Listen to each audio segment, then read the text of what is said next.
L'éditorial du Figaro. Bâtisseur d'avenir par Laurence de Charette.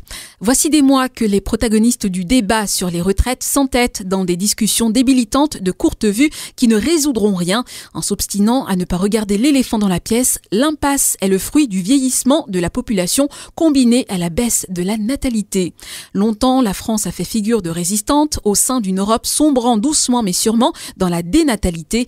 Elle affiche désormais de bien tristes records avec le plus bas niveau de naissance depuis la Seconde Guerre mondiale et un taux de fécondité loin du seuil de remplacement des générations. Un peuple peut-il sérieusement envisager son avenir sans assurer sa propre continuation? Les derniers travaux de la Fondapol donnent cependant des raisons, si ce n'est d'espérer, tout au moins d'agir pour inverser ces courbes dont on sait qu'elles nous mènent tout droit à l'affaissement sur tous les plans, asthénie de l'économie et décrépitude des cœurs.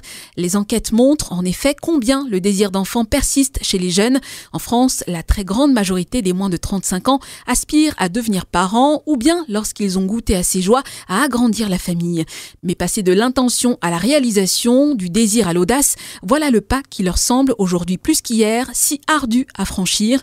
L'espace aussi où se joue quelque chose de la cohésion d'une nation, là que s'éprouve son espérance collective et ce qui lui reste de solidarité. Lionel Jospin puis François Hollande ont tour à tour ébranlé puis sapé les bases de la politique familiale, pourtant votée à l'unanimité après la Seconde Guerre mondiale, érodant à la fois l'équilibre financier des familles et le lien particulier qui les unit à l'État et qui fait de l'enfant de chacun un espoir pour tous. Elles affrontent en outre désormais de plein fouet l'esprit égoïste qui hante le wokisme, les assignations néo-féministes, les vitupérations écolo-déclinistes, toutes ces injonctions individualistes à la peur dans lesquelles s'atrophie l'élan vital des hommes à aimer au-delà d'eux-mêmes.